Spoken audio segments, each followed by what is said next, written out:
So the second organization is called Mahila Atma Raksha Samiti. Hey, have you all heard of this? Mass, no. Mhm. Mars. Yes, it's literally no, that's true. It's abbreviated as Mars. They are referred as Mars in a lot of places. Oh, Yeah. Did they Quite find nice. signs of life there? funny. Not since Elon Musk started trying. Fair enough. Okay. So Okay, this fair enough. organization, translated to Women's Self-Defense Organization, was a women's rights organization in Bengal and was linked to the CPIM, Communist Party of India. Right? Wikipedia says MAS was founded in 1942 in the midst of Second World War and on the eve of the Great Bengal Famine. Calcutta was filled with women fleeing the famine in the countryside, becoming prey for sexual exploitation, either sent to military camps or lured or forced into prostitution in the city. Guys, I read about this. I did not have the heart to include it here because it is. Can you imagine starving and dying, and at the same point of time being raped and murdered by soldiers, by their own community that was selling them into prostitution? Right? It was, oh my God, some of the accounts are really horrible. I continue what Wikipedia says. The number of women in the brothels of Calcutta doubled.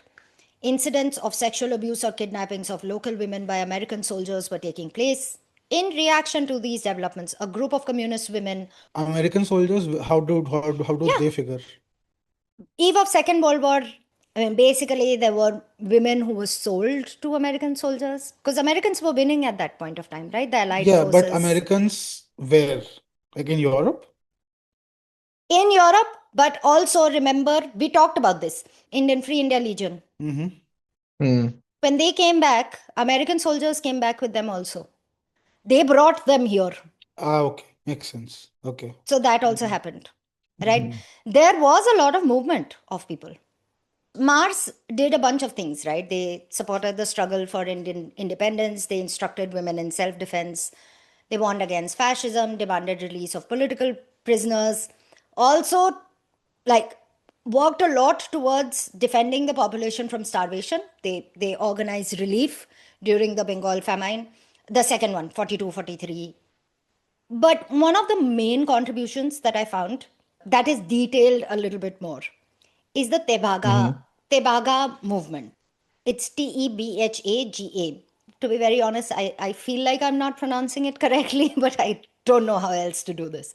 Tebaga is what it sounds like to me. I mean, I'm sure it was in Bengali, if I'm not mistaken. You must know how it is pronounced. I do not. It is really sad, but I do not. And this is a significant peasant agitation initiated in Bengal by the All India Kisan Sabha of the Peasant Front of Communist Party of India. Do you guys know about the peasant revolution that happened in 46, 47-ish? I'm very certain I might have read about it or learnt about it, but I don't recall it, unfortunately. Yes, we have. And I was so mad while reading this because we have read about the peasant revolution. So, about this movement at that time, and I will tell you why I'm mad after that. Okay, I will first quote this out to you. Wikipedia says at that time, landlords required tenant farmers and sharecroppers to provide half of the crops to the landlords. The demand of the Tebhaga, sharing by thirds, Tebhaga. Yeah, that makes more sense now. Yes. Yes. The demand of but I still don't know if the pronunciation is correct. I'm just saying, like, it doesn't sound like a Bengali word to me, Well, which neither do our is, listeners and viewers, so that's fine. yeah, okay. The demand of the Tebhaga movement was to reduce the landlord share to 1/3. In many areas, the agitations turned violent. Landlords fled, leaving parts of the countryside in the hands of the Kisan Sabha. In 1946, sharecroppers began to assert that they would pay only 1/3 and that before division, the crop would stay in their godowns and not that of the jotedars. Jotedars are landlords, right? Why this made me mad? Because while reading about this movement, I remembered reading about this in school there was a very little mention. Like, I never heard about Mars in school, about this women's organization. And they were one of the largest groups in this organization. Like, Kisan Sabha would have absolutely crumbled to little bits if this women's organization, Mars, was not there. And we weren't taught that. You know We what, weren't, I Ashmita? have read about this. Yeah. Imagine this. Children these days are not being taught the Mughal history, which is about like 400, 500 years of Indian history. They Yeah. absolutely, they will have no idea. A large chunk of Indian civilization will be missing from their Mm. education. Like a huge chunk of Indian I history. mean, that doesn't make me any less mad about the fact that I Yeah, was not taught the right things. yeah, no, no, absolutely. You are right. I'm Yeah. saying like this It's is just gotten this. worse. Yeah, it's if anything, it's gotten worse. Yes, that we know about the country in general. I mean, did we really need to come to 2026 to understand that? No, In but if you look at 2014, if you want me to look at a silver lining, even if you're not, I'm still looking at the silver lining, is the fact that the lesser they know, the more ignorant they'll be. And the more ignorant you are, the more blissful you are. So I guess overall they'll be happier, I suppose, by that logic. I don't sure, know.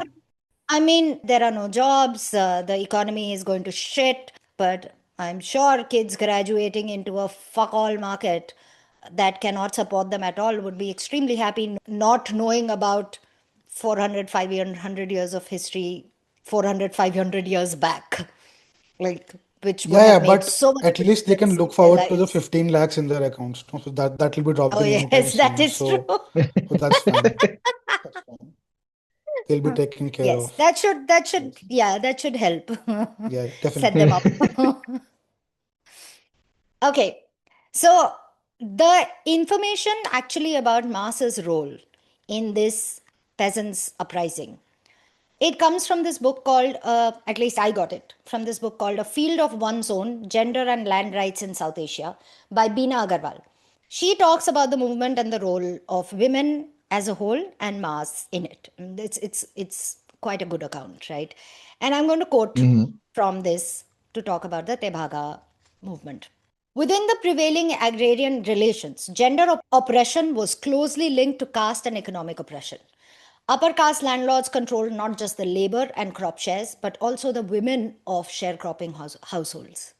Pausing here for a second, this was extremely disturbing to read because, again, I emphasize this. I have read about this movement, I have read about peasants' uprising. And this part that landlords owned the women of the sharecropping households of the peasants was never mentioned to us. And this is such a major part. Like, this is so important to know. It's disgusting. It's horrifying, right? Like, can you imagine being taught about the civil rights movement in US and not knowing that black women were being raped by white men when they were slaves? Like, can you just fathom that? And yet in our own history we are very comfortable leaving out like very relevant chunks. So Beena Agarwal quotes a woman activist over here who says, like the mangoes of the sharecropper's trees, like the bananas of his garden, like the goats of his thatched roof, like the eggplant from his garden, his daughters and daughters-in-law were the landlord's property. If the landlord expresses his wish, the daughter or the wife of the sharecropper will be sent to the landlord's house. Also, if you think this has stopped, it hasn't.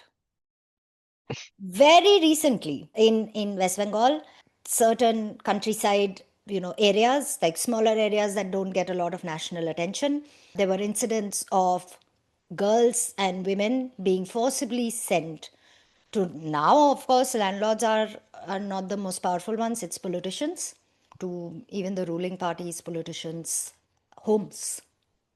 So this still continues. Fun, like, absolutely, I don't know. Anyway, I continue the quoting from the book. Women of poor peasant households thus faced both economic and sexual exploitation. Their sexual harassment added to the symbolic subjugation of their families as well. Moreover, poor rural women were amongst the worst sufferers in the 1943 Bengal famine. Not surprisingly, therefore, Both Hindu and Muslim women participated in the movement in large numbers. We are talking about the Tebaga movement now, right? Many women whom you're going to hear a couple of names. They were researchers of specific aspects of, in the Indian freedom struggle and the colonial rule. And she has quoted some of them. We are not going to get into their history, right? That's completely different from the subject, right? So this is one name, another name will come in, and I will tell you at that point of time. So many people whom Cooper interviewed commented that women were often more militant than the men. She described some of the ways in which they participated.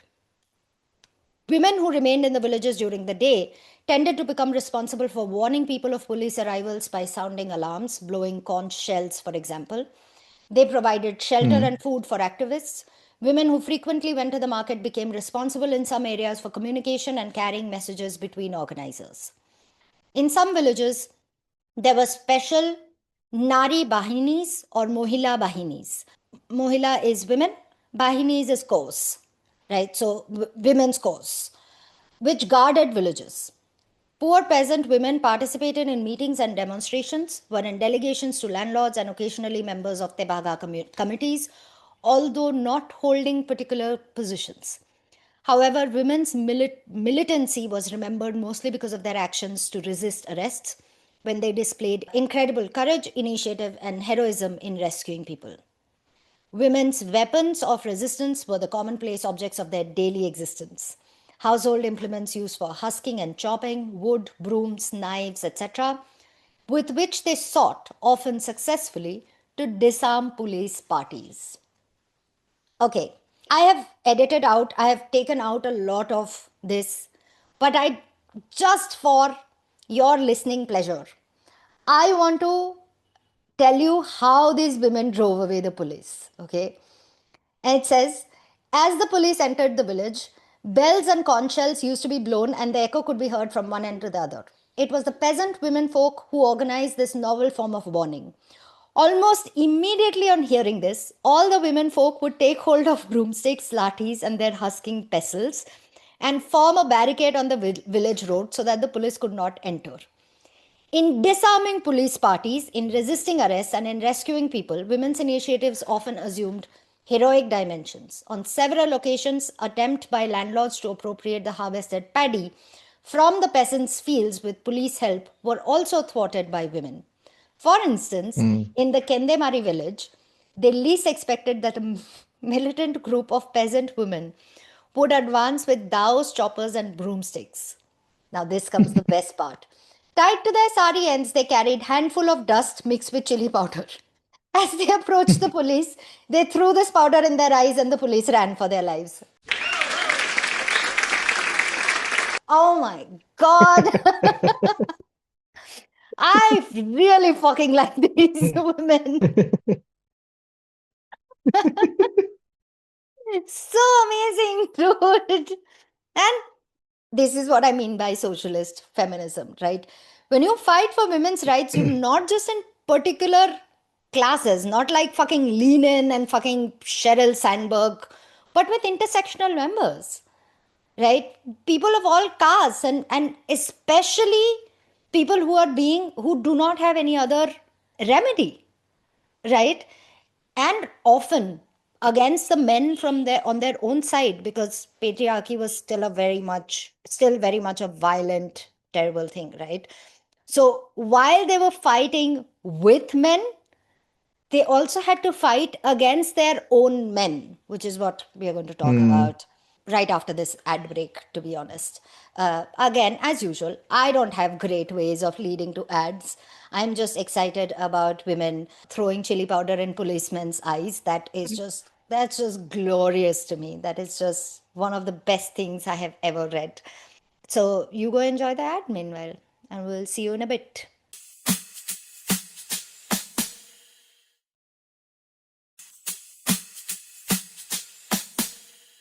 All right, welcome back. We were talking about Mars women throwing chili powder in policemen's eyes, and the policemen running for their lives. Just in case you needed something, a little pick me up in your life today. This is what I am going to go back to whenever I'm having a bad day. But Ashwata, anyway, I don't think you're violent.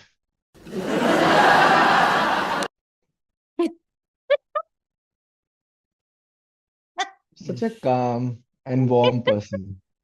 so I'm continuing to quote from a field of one's own, gender and land rights in South Asia.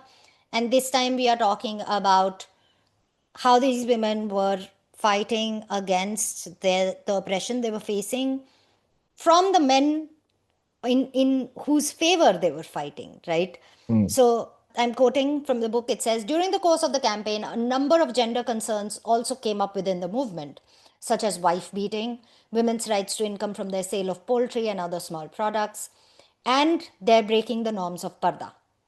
Many women objected to wife beating both in the Tebaga peasant courts and in local branches of Mars. As one woman graphically put it, when the husband and wife together are dying in the field, in the battle for Tebaga, when the two are fighting against the enemy, how then was it possible for one soldier to beat the other after returning home? In some areas, the campaign against domestic violence made a strong impact, but in others, the culprits got off lightly. Again, especially in Muslim areas where male peasants objected to women attending the Kisan Samiti meetings, Kisan Samiti being peasant committees, Hmm. some of the women retorted, it does not hurt your sense of propriety when we sow or harvest in the fields along with you. How does it become objectionable when we want to attend Kisan Samiti meetings? Objections nevertheless continued and the issue was never settled. And you see that even today. Again, some of the biggest industries of unpaid or underpaid labor, unorganized sectors, all have mostly women in it, right? You see this across the globe. So, men have always wanted women to do the work, to come in and actually do the hard work, to break their backs. But they don't want to share the table, Hmm. right? They don't want to let go of their privilege. And this is true for all privileged sections, right? Historically, continues till today.